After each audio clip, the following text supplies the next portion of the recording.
सोचै सोच न होवई, जे सोची लखवार। चुप। कईयां दी विचार हुंदी है इस पंक्ति नूं पढ़न तो उपरंत कई अर्थ कर लेंदे हन, अपनी मर्जी दे नाल ही अपने आप ही अर्थ कढ लेंदे ने कि गुरु साहब जी कहंदे, जिन्हों असीं अज दूसरे पासे लै जाने, डिबेट का अर्थ ही बदल के रख दिता भी असी एक दूजे नाल लड़ाई झगड़ा शुरू कर दिंदे आ। गुरु नानक साहब जी दे घर विच इस तरह की विचार नहीं हुई, विचार करन दा तरीका ही अलग है। गुरु नानक साहब जी दे कोल जांदे ने, ओदी गल सुनदे ने, पहला ओदा पक्ष सुनदे ने, पहला ओदी जो नियम, ओदे कायदे, ओदे कानून, ओदा तरीका सुनदे ने, फिर गुरु साहब जी अपना पक्ष रखते हैं। सामने वाले नूं भी मौका देंदे आ गल रखण दा। जदों सामने वाला गल रखदा है, फिर अपनी दलील दे नाल, अपनी दलील नाल, अपनी गल नाल उहनूं समझाउंदे ने कि इस तरह है ते इस तरह क्यों नहीं। जे असीं सूरज नूं पानी देण दी गल करिए, किस तरीके नाल सतगुरु जी ने समझाउणा कीता। इत्थे सोच दे अर्थ के पहले सोचे शब्द दे विचों अर्थ निकलने ने सोच रखण नाल। जिहड़ी संगत जी दुलावां लगियां होईयां ने ना, दुलावां दे विचों ਇਹ ਸੰਬੰਧਕੀ अर्थ नाल ਜਿਹੜੇ ਸੰਬੰਧਕੀ अर्थ निकल रहे ਹਨ। आप जी देखो, जिवें मन्नै सुरत होवै मन बुद्ध, मन्नण दे नाल एक मैं आप जी नाल नियम साझा करां कि दुलावां दे विचों भी संबंधकी अर्थ निकलदे ने। जां ते ओदे विचों दा संबंधक निकलेगा जां फिर नाल संबंधक निकलेगा। मन्नै मन्नण दे नाल, मन्नै सुरत होवै मन बुद्ध, मन्नै सगल पवन की सुध, मन्नै मुंह चोटा ना खाए। आप जी देखो, जिन्ने दुलावां वाले इस पौड़ी विच, मन्ने वालियां पौड़ी विच दुलावां नाल आ रहे ने, उत्थे अर्थ हो रहे मन्नण नाल, मन्नण नाल, मन्नण नाल। मैं आप जी नाल जो ये साझे कर रहे ने, वे गुरबाणी विचों ने। आवो सिख सतगुरु के प्यारे हो, गावो सच्ची बाणी। हुण सिखां दी क्यों ना विचार करिए। लख शब्द आया गुरु ग्रंथ साहिब विच, बहुत बार आएगा। संगत जी, जदों भी आप जी नूं गुरु ग्रंथ साहिब जी दी बाणी दे अंदर गिनतीवाचक शब्द मिलेगा, कोई भी कुछ गिनतीवाचक शब्दां नूं छड्ड के जिन्ने भी गिनतीवाचक शब्द मिलणगे, आप जी ध्यान नाल देखना कि उन्हां गिनतीवाचक शब्दां नूं सतगुरु जी ने बहुत थावां ते आखिरी अखर नूं सिहारी लगाई हुई है। उस लगी हुई सिहारी विचों गिनती वाले अर्थ निकलणगे, पर जे उस दे आखिरी अखर नूं सिहारी नहीं होएगी तो गिनतीवाचक शब्द नहीं हो सकदा। मैं अगे आप जी नूं उहदियां उदाहरणां जपजी साहिब दे विचों ही देवांगा, लेकिन कुछ शब्द अजिहे हन ਜਿਹੜੇ है ते गिनतीवाचक पर सिहारी नाल नहीं आउंदे। उन्हां विचों लख शब्द है। लख शब्द आप जी नूं खखे नूं औंकड़ नाल भी मिलेगा। लख लख गेड़ा आखी है, उस पंक्ति दे अंदर लख दे खखे नूं औंकड़ लगी हुई, 2 बार लख शब्द आया, दोवें बार औंकड़ दे नाल है। फिर सहस शब्द है, सहस सियाणपां लख होहे, उत्थे भी आप जी नूं सहस शब्द बिना औंकड़ तो मिलेगा। है वो 1000 गिनती वास्ते आया, गिनतीवाचक वो शब्द है। इसे तरह ही एक शब्द आप जी नूं 3 रूपां विच मिलेगा। वो रूपां दी असीं बाद विच गल करांगे।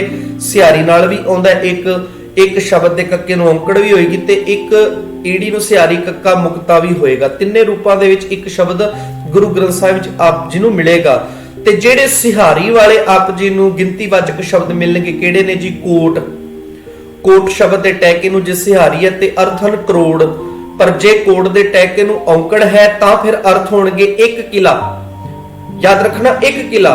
ते जे कोट दा टैका मुक्ता हो गया ते फिर बहुत सारे किले। इदां ही 4 शब्द आप जी नूं जपजी साहिब च मिलेगा। गावै को गुण वडियाइयां 4। इस पंक्ति दे अंदर 4 शब्द नूं कोई मात्रा नहीं लगी हुई। असीं नियम कीता कि गिनतीवाचक शब्दां दे आखिरी अखर नूं की लगदी है? सिहारी लगती है, पर 4 शब्द के रारे नूं सिहारी नहीं लगी हुई। इहदा अर्थ होया कि इस पंक्ति विच 4 शब्द दे असीं गिनती वाले 4 नहीं कर सकते। असीं तां कहने कि अकाल पुरख दे गुण बहुत ने, बहुत वडियाई है। फिर 4 गावे को गुण वडियाइयां, 4 ही वडियाइयां। इत्थे हुण 4 शब्द दे अर्थ गिनती वाले नहीं होणगे। नियम आपां साझा कीता आप जी नाल। 6 शब्द भी एक अजिहा शब्द है क्योंकि ऐड़े नूं सिहारी कदी भी नहीं आउंदी। छच्छे नूं सिहारी किहड़ी पंक्ति है जी? 6 घर 6 गुर 6 उपदेश। ध्यान नाल देखना, ऐड़ा कदी सिहारी नाल नहीं आउंदा, ऐड़े नूं कदी बिहारी नहीं लगदी, ऐड़े अखर नूं कदी औंकड़ नहीं लगदी। ये गुरमुखी लिपि दा नियम है। इस करके 6 शब्द छछा, छछे नूं सिहारी ते ऐड़ा आप जी नूं मिलेगा, लेकिन उत्थे 6 गुर 6 उपदेश भाव के 6 शास्त्रां दी गल हो रही है। इस तरीके नाल आप जी इत्थे आप जी देख सकते हो कि गुरु ग्रंथ साहब जी दे अंदर जिन्ने गिनतीवाचक शब्द मिले हैं, इन्हां शब्दां नूं छड्ड के बाकी सारे सिहारी नाल आउणगे। दोए कर जोड़ करी अरदास, दोए कर 2 हथ। जे करदे रारे नूं सिहारी नहीं है संगत जी, भाव के आप जी देखो दोए कर किन्ने, आप जी देखो दोए कर 2 हथ, दद्दे नूं ये 2 जिहड़ा शब्द है ये गिनती वाला है, ते इस करके दद्दे नूं औंकड़, ईड़ी नूं सिहारी लगा के सतगुरु जी ने लिखिया। इस तो उपरंत 3 सेर दिहाड़ी का मेहमान, आप जी देखो तत्ते नूं बिहारी, नन्ने नूं सिहारी, गिनती वाला 3 है। इसे तरह ही 4 पदार्थ जे को मांगै, सुखमनी साहब दी बाणी दे विचों 4 पदार्थ जे को मांगै, उत्थे 4 पदार्थां दी गल हो रही है, गिनतीवाचक है। ते आप जी रूप देखो, 4 ਚੱਚੇ ਨੂੰ ਕੰਨਾ ਰਾਰੇ ਨੂੰ ਸਿਹਾਰੀ ਲੱਗੀ ਹੋਏਗੀ। मैं दोबारा फिर बोल देवां, ਜਦੋਂ 4 शब्द गिनती वाले रूप ਵਿੱਚ ਹੋਏਗਾ ਤੇ ਰਾਰੇ ਨੂੰ ਸਿਹਾਰੀ ਲੱਗੀ ਹੋਏਗੀ। ਸੁਖਮਨੀ ਸਾਹਿਬ ਦੇ ਅੰਦਰ ਪੰਕਤੀ ਆਉਂਦੀ ਹੈ 4 ਪਦਾਰਥ ਜੇ ਕੋ ਮੰਗੈ, ਆਪ ਜੀ ਦਰਸ਼ਨ ਕਰ ਲੈਣਾ, ਚੱਚਾ ਚੱਚੇ ਨੂੰ ਕੰਨਾ ਰਾਰੇ ਨੂੰ ਸਿਹਾਰੀ ਨਾਲ ਆਇਆ ਹੈ। ਪਰ ਜਦੋਂ ਆਪ ਜੀ ਜਪਜੀ ਸਾਹਿਬ ਚ ਪੜੋਗੇ ਗਾਵੇ ਕੋ ਗੁਣ ਵਡਿਆਈਆਂ 4, ਉੱਥੇ ਸਿਹਾਰੀ ਨਹੀਂ ਲੱਗੀ ਹੋਈ। अर्थ हो गया कि इत्थे एक गिनती वाला नहीं, फिर 4 शब्द अर्थ इस पंक्ति विच की है? 4 शब्द का अर्थ है सुंदर, ब्यूटीफुल। हुण अर्थ की बनेगा? गावे को कोई गा रहा है, गुण वडियाइयां 4, सुंदर गुणा अते सुंदर वडियाइयां नूं कोई गा रहा है। हुण सुंदर शब्द 4 का अर्थ है सुंदर, सुंदर गुणा नाल भी जुड़ेगा ते वडियाइयां नाल भी जुड़ेगा, ते अर्थ बनेगा कोई गा रहा है सुंदर गुणा अते सुंदर वडियाइयां नूं। ते आप जी नाले नियम साझा कीता, लख शब्द जां तां औंकड़ नाल आएगा ते जां फिर बिना औंकड़ तो कदी भी लख दे खखे नूं सिहारी नहीं लगदी, पर है गिनतीवाचक लख वार, ते वार शब्द भी बहुवचन होण करके क्योंकि लख दे नाल आया होया, इस करके वार दे रारे नूं भी कोई भी मात्रा नहीं लगी हुई। हुण इहदे अर्थ हो गए, जे सोची लख वार, जे लखां वारी मैं सुचमता रखां, जिहड़ी इस तरह कही जाती सुचमता है, मन्नी जाती सुचमता, ये वाली सुचमता मैं करां तां मैं सुच्चा नहीं हो सकता, मैं पवित्र नहीं हो सकता, मेरे अंदर पवित्रता सोच ना हो वही, पवित्रता नहीं आ सकती मेरे अंदर।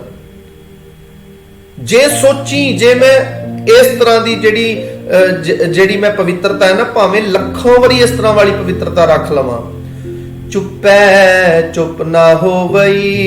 फिर अगला पॉइंट दिता, कहंदे असीं बोलदे कुछ नहीं, चुप रहने आ, कोई गल नहीं करदे। गुरु साहब जी समझाउंदे ने कि मन करके तो असीं दिन रात बोलदे आ, वाशनावां करके अंदरों तां आवाज़ां आउंदियां ने ना वाशनावां दियां। गुरु साहब जी ने जिहड़ा गुरमत दे अंदर सिद्धांत दिता, गुरसिख नूं बहुता बोलण झखण होए, वाधू भी नहीं बोलना, एवें रोला भी नहीं पाउणा। ते जे तू मौन धारण कर लिया, जे तू चुप करके बैठ गया, बोल सुतर मड़िया मौन कत धारी राम, फिर गुरु साहब जी बोलण दी गल करदे ने कि इत्थे तैनूं बोलना पवेगा, सच वास्ते बोल, सच वास्ते बोलना जरूरी है। जेड़ा बिल्कुल ही कहंदा मैं बोलदा ही नहीं, ਉਹਨੂੰ बोलण लई प्रेरदे ने, जेड़ा ज्यादा रौला पाउंदा ਉਹਨੂੰ ਕਹਿੰਦੇ तू चुप रह। भाव के गुरसिख ने फिर की करना है? गुरसिख ने अपनी जिंदगी दे अंदर उन्ना को बोलना है जिन्ना को जरूरी होवे, जिन्नी को लोड़ होवे, मौन भी धारण नहीं करना। चुपै चुप ना होवई, कहंदे असीं ਚੁੱਪ ਧਾਰਨ ਕਰ ਲੈਂਦੇ ਹਾਂ, ਸਮਾਧੀ ਲਗਾ ਲੈਂਦੇ ਹਾਂ, ਚੁੱਪ ਰਹਿੰਦੇ ਹਾਂ। ਸਤਿਗੁਰੂ ਜੀ ਕਹਿੰਦੇ ਚੁੱਪੈ, ਚੁੱਪ ਕਰਕੇ ਬੈਠਣ ਦੇ ਨਾਲ, ਚੁੱਪੈ ਚੁੱਪ ਕਰ ਰਹਿਣ ਨਾਲ। ਚੁੱਪ, ਇੱਥੇ ਜਿਹੜਾ ਚੁੱਪ ਸ਼ਬਦ ਆਇਆ ਸੰਗਤ ਜੀ ਇਸਤਰੀ ਲਿੰਗ ਹੈ। ਅਸੀਂ ਨਿਯਮ ਕੀਤਾ ਸੀ ਪਿੱਛੇ ਮੂਲ ਮੰਤਰ ਦੇ ਅੰਦਰ, ਜਦੋਂ ਵੀ ਕੋਈ ਸ਼ਬਦ ਨਾਉ ਪੁਲਿੰਗ ਇੱਕ ਵਚਨ ਹੋਵੇਗਾ ਤਾਂ ਉਸ ਸ਼ਬਦ ਦੇ ਅਖੀਰ ਵਿੱਚ ਔਂਕੜ ਆਏਗੀ। ਲੇਕਿਨ ਅਸੀਂ ਨਿਯਮ ਕੀਤਾ ਕਿ ਬਹੁਵਚਨ ਸ਼ਬਦਾਂ ਨੂੰ ਔਂਕੜ ਹਟ ਜਾਂਦੀ ਹੈ। ਨਾਲ ਹੀ ਇੱਕ ਨਿਯਮ ਹੋਰ ਨੋਟ ਕਰ ਲਓ, ਗੁਰੂ ਗ੍ਰੰਥ ਸਾਹਿਬ ਜੀ ਦੇ ਅੰਦਰ ਜਦੋਂ ਕੋਈ ਇਸਤਰੀ ਲਿੰਗ ਸ਼ਬਦ ਆਏਗਾ ਤਾਂ ਉਸ ਇਸਤਰੀ ਲਿੰਗ ਸ਼ਬਦ ਦੇ ਆਖਰ ਦੇ ਵਿੱਚ ਵੀ ਔਂਕੜ ਨਹੀਂ ਆਏਗੀ। ਹੁਣ ਚੁੱਪ, ਚੁੱਪ ਕੀਤੀ ਹੁੰਦਾ ਹੈ ਤੇ ਚੁੱਪ ਇਸਤਰੀ ਲਿੰਗ ਹੈ, ਇਸ ਕਰਕੇ ਚੁੱਪ ਦੀ ਔਂਕੜ ਹਟ ਗਈ। ਚੁੱਪੈ, ਚੁੱਪ ਰਹਿਣ ਨਾਲ, ਬਈ ਜ਼ੁਬਾਨ ਤੋਂ ਤਾਂ ਮੈਂ ਚੁੱਪ ਹੋ ਗਿਆ, ਜ਼ੁਬਾਨ ਤੇ ਮੈਂ ਲਗਾਮ ਲਗਾ ਲਈ, ਮੈਂ ਮੂੰਹੋਂ ਤੇ ਕੁਝ ਨਹੀਂ ਬੋਲ ਰਿਹਾ। ਚੁੱਪ ਨਾ ਹੋ ਬਈ, ਪਰ ਮੇਰੇ ਅੰਦਰ ਦੀ ਸ਼ਾਂਤੀ, ਮੇਰੇ ਮਨ ਦੀ ਚੁੱਪੀ, ਮੇਰੇ ਮਨ ਦਾ ਕਿਵੇਂ ਟਿਕਾ ਹੋਏਗਾ, ਕਿਉਂਕਿ ਮਨ ਤਾਂ ਟਿਕਿਆ ਹੀ ਨਹੀਂ ਅਜੇ। ਚੁੱਪ ਨਾ ਹੋ ਬਈ, ਜ਼ੁਬਾਨ ਕਰਕੇ ਮੈਂ ਜ਼ੁਬਾਨ ਤੇ ਬੰਦ ਕਰ ਲਈ, ਪਰ ਕੀ ਮੇਰਾ ਅੰਦਰ ਬੋਲਣੋਂ ਬੰਦ ਹੋਇਆ? ਕਿ ਮੇਰੇ ਅੰਦਰ ਦੀਆਂ ਵਾਸ਼ਨਾਵਾਂ ਉਹ ਜੋ ਰੋਲ ਕਚੋਲਾ ਕਰ ਰਹੀਆਂ ਨੇ, ਉਹਨਾਂ ਨੇ ਇਹ ਸਭ ਰੋਲ ਕਚੋਲਾ ਕਰਨਾ ਬੰਦ ਕੀਤਾ। ਇਸ ਕਰਕੇ ਗੁਰੂ ਸਾਹਿਬ ਜੀ ਕਹਿੰਦੇ ਮੂੰਹ ਤੋਂ ਬੋਲਣ ਨਾਲ ਤੇ ਤੂੰ ਚੁੱਪ ਹੋ ਜਾਏਗਾ, ਸਾਇਲੈਂਟ ਹੋ ਜਾਏਗਾ, ਪਰ ਆਪਣੇ ਅੰਦਰ ਨੂੰ ਕਿਵੇਂ ਚੁੱਪ ਕਰਾਏਗਾ, ਆਪਣੇ ਅੰਦਰ ਨੂੰ ਕਿਵੇਂ ਤੂੰ ਮਨ ਨੂੰ ਕਿਵੇਂ ਟਿਕਾਏਗਾ? ਭਾਵ ਮਨ ਵਿਸ਼ੇ ਵਿਕਾਰਾਂ ਦੇ ਵਿੱਚ ਕਦੀ ਵੀ ਚੁੱਪ ਨਹੀਂ ਕਰਕੇ ਬੈਠਦਾ, ਟਿਕਾ ਵਿੱਚ ਨਹੀਂ ਆਉਂਦਾ। ਚੁੱਪੈ ਚੁੱਪ ਨਾ ਹੋਵਈ, ਮਨ ਦੀ ਚੁੱਪੀ ਨਹੀਂ ਹੋ ਸਕਦੀ। ਜੇ ਲਾਏ ਰਹਾ ਲਿਵਤਾਰ, ਜੇ ਲਾਏ, ਜੇ ਲਾਏ ਦਾ ਅਰਥ ਲਗਾ ਕੇ, ਜੇ ਮੈਂ ਲਾਈ ਰੱਖਾਂ, ਕੀ ਜੀ? ਜੇ ਲਾਏ ਰਹਾ, ਰਹਾ ਸ਼ਬਦ ਇੱਥੇ ਰਹਾ ਪੜਾਂਗੇ, ਰਹਾ ਦਾ ਅਰਥ ਲਗਾ ਕੇ ਰੱਖਾਂ। ਕੀ ਲਿਵਤਾਰ, ਲਿਵ ਸ਼ਬਦ ਇਸਤਰੀ ਲਿੰਗ ਹੈ। ਦੇਖੋ ਜਿਵੇਂ ਨਿਯਮ ਕੀਤਾ, ਇਸਤਰੀ ਲਿੰਗ ਸ਼ਬਦਾਂ ਨੂੰ ਔਂਕੜ ਨਹੀਂ ਆਉਂਦੀ, ਤੇ ਆਪ ਜੀ ਦੇਖੋ ਲਿਵ ਸ਼ਬਦ, ਲਿਵ ਛੁੜਕੀ, ਜੇ ਪੁਲਿੰਗ ਹੁੰਦਾ ਤੇ ਉਹਦਾ ਲਿਵ ਛੁੜਕਾ, ਛੁੜਕਾ ਨਹੀਂ ਛੁੜਕੀ, ਇਸਤਰੀ ਲਿੰਗ ਹੈ ਤੇ ਇਸਤਰੀ ਲਿੰਗ ਸ਼ਬਦਾਂ ਨੂੰ ਔਂਕੜ ਨਹੀਂ ਆਉਂਦੀ, ਇਸ ਕਰਕੇ ਲਿਵ ਸ਼ਬਦ ਦੀ ਔਂਕੜ ਹਟੀ ਹੋਈ ਹੈ। ਲਿਵ ਲੱਗਦੀ ਹੈ ਕਿ ਲੱਗਦਾ? ਜਵਾਬ ਮਿਲੇਗਾ ਲਿਵ ਲੱਗਦੀ ਹੈ। ਇਸ ਕਰਕੇ ਸੰਗਤ ਜੀ ਲਿਵ ਦੇ ਵਾਵੇ ਨੂੰ ਔਂਕੜ ਨਹੀਂ ਆਈ ਹੋਈ, ਪਰ ਜੇ ਇਹ ਸ਼ਬਦ ਪੁਲਿੰਗ ਹੁੰਦਾ ਤਾਂ ਔਂਕੜ ਦੇ ਨਾਲ ਹੁੰਦਾ। ਜਿਸ ਤਰ੍ਹਾਂ ਸਤਨਾਮ, ਨਿਰਵੈਰ, ਫਿਰ ਅਸੀਂ ਉਹ ਸ਼ਬਦ ਦੇਖੇ ਕਿ ਔਂਕੜ ਨਾਲ ਆਏ ਹੋਏ ਨੇ। ਨਿਯਮ ਸਾਡੇ ਸਾਹਮਣੇ ਇੱਕ ਹੋਰ ਆਇਆ ਕਿ ਇਸਤਰੀ ਲਿੰਗ ਸ਼ਬਦਾਂ ਨੂੰ ਔਂਕੜ ਨਹੀਂ ਆਉਂਦੀ। ਤਾਰ ਸ਼ਬਦ ਜਿਹੜਾ ਹੈ ਇਹਦਾ ਅਰਥ ਹੈ ਲਗਾਤਾਰ, ਲਿਵਤਾਰ ਲਗਾਤਾਰ ਸਮਾਧੀ। ਦੋਵਾਂ ਸ਼ਬਦਾਂ ਨੂੰ ਜੋੜ ਕੇ ਬਣੇਗਾ ਲਗਾਤਾਰ ਸਮਾਧੀ। ਮੈਂ ਲਗਾਤਾਰ ਸਮਾਧੀ ਲਗਾ ਕੇ ਰੱਖਾਂ, ਤੇ ਇਸ ਕਾਰਨ ਕਰਕੇ ਲਿਵ ਦੇ ਨਾਲ ਤਾਰ ਸ਼ਬਦ ਆਉਣ ਕਰਕੇ, ਲਿਵ ਦੇ ਵਿਸ਼ੇਸ਼ਣ ਦੇ ਰੂਪ ਵਿੱਚ ਆਉਣ ਕਰਕੇ, ਸੰਗਤ ਜੀ ਲਿਵ ਦੇ ਨਾਲ ਆਉਣ ਕਰਕੇ ਇਸਤਰੀ ਲਿੰਗ ਦੇ ਕਾਰਨ ਤਾਰ ਸ਼ਬਦ ਦੀ ਵੀ ਔਂਕੜ ਹਟ ਗਈ, ਕਿਉਂਕਿ ਇਸਤਰੀ ਲਿੰਗ ਦੇ ਨਾਲ ਆਇਆ। ਜੇ ਤਾਰ ਸ਼ਬਦ ਪੁਲਿੰਗ ਨਾਲ ਆਉਂਦਾ ਤੇ ਤਾਰ ਸ਼ਬਦ ਵੀ ਔਂਕੜ ਨਾਲ ਆਉਣਾ ਸੀ, ਤੇ ਹੁਣ ਇਸਤਰੀ ਲਿੰਗ ਸ਼ਬਦ ਨਾਲ ਆਇਆ ਤੇ ਇਸ ਕਰਕੇ ਤਾਰ ਸ਼ਬਦ ਦੀ ਵੀ ਔਂਕੜ ਹਟ ਗਈ। ਅੱਜ ਅਸੀਂ ਆਪ ਜੀ ਦੇ ਨਾਲ ਇਸ ਪੰਕਤੀਆਂ ਦੀ ਵਿਚਾਰ ਕੀਤੀ ਹੈ। ਸੋਚੈ ਸੋਚ ਨਾ ਹੋਵਈ, ਜੇ ਸੋਚੀ ਲਖਵਾਰ, ਚੁੱਪੈ ਚੁੱਪ ਨਾ ਹੋਵਈ, ਜੇ ਲਾਏ ਰਹਾ ਲਿਵਤਾਰ। ਆਓ ਜੀ ਅੱਗੇ ਦੇਖਦੇ ਹਾਂ। ਨੋਟ, ਇਸ ਪੌੜੀ ਦੀ 5ਵੀਂ ਤੁਕ ਪੜਿਆ ਇਹ ਪਤਾ ਲੱਗਦਾ ਹੈ ਕਿ ਇਸ ਪੌੜੀ ਵਿੱਚ ਗੁਰੂ ਨਾਨਕ ਸਾਹਿਬ ਜੀ ਮਨ ਨੂੰ ਸਚਿਆਰਾ ਕਰਨ ਦਾ ਤਰੀਕਾ ਦੱਸ ਰਹੇ ਨੇ।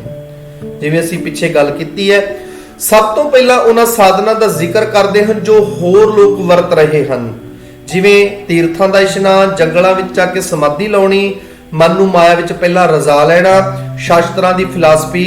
ਇਹ ਆਮ ਪ੍ਰਚਲਿਤ ਤਰੀਕੇ ਸਨ, ਪਰ ਸਤਿਗੁਰੂ ਜੀ ਇਹਨਾਂ ਤੋਂ ਵੱਖਰਾ ਉਹ ਸਾਧਨ ਦੱਸਦੇ ਨੇ ਜਿਨ੍ਹਾਂ ਨੂੰ ਗੁਰਸਿੱਖੀ ਦਾ ਮੁੱਢਲਾ ਨਿਯਮ ਸਮਝ ਲੈਣਾ ਚਾਹੀਦਾ ਹੈ, ਭਾਵ ਅਕਾਲ ਪੁਰਖ ਦੀ ਰਜ਼ਾ ਵਿੱਚ ਤੁਰਨਾ। ਇਸ ਕਰਕੇ ਸੰਗਤ ਜੀ ਅਸੀਂ ਉਹਨਾਂ ਪੰਕਤੀਆਂ ਨੂੰ, ਜੋ ਪੰਕਤੀਆਂ ਅਸੀਂ ਅੱਜ ਕੀਤੀਆਂ ਨੇ, ਇਹਨਾਂ ਨੂੰ ਇਹਨਾਂ ਦੇ ਨਾਲ ਪਹਿਲਾਂ ਹੀ ਜੋੜ ਲਿਆ। ਕਿਵ ਸਚਿਆਰਾ ਹੋਈ ਹੈ, ਕਿਵ ਕੂੜਾ ਟੁੱਟੈ ਪਾਲ, ਤੇ ਸਾਨੂੰ ਹੁਣ ਨਾਲ ਨਾਲ ਅਰਥ ਸਪਸ਼ਟ ਹੋ ਰਹੇ ਨੇ। ਅਗਲੀਆਂ ਪੰਕਤੀਆਂ ਦੀ ਵਿਚਾਰ ਪਹਿਲੀ ਪੌੜੀ ਦੀ ਅਸੀਂ ਆਪ ਜੀ ਨਾਲ ਕੱਲ ਫਿਰ ਸਾਂਝ ਪਾਵਾਂਗੇ। ਇੱਥੇ ਹੀ ਸਮਾਪਤੀ ਹੈ। ਫਤਿਹ ਨਾਲ ਸਾਂਝ ਪਾਓ ਜੀ। ਵਾਹਿਗੁਰੂ ਜੀ ਕਾ ਖਾਲਸਾ, ਵਾਹਿਗੁਰੂ ਜੀ ਕੀ ਫਤਿਹ।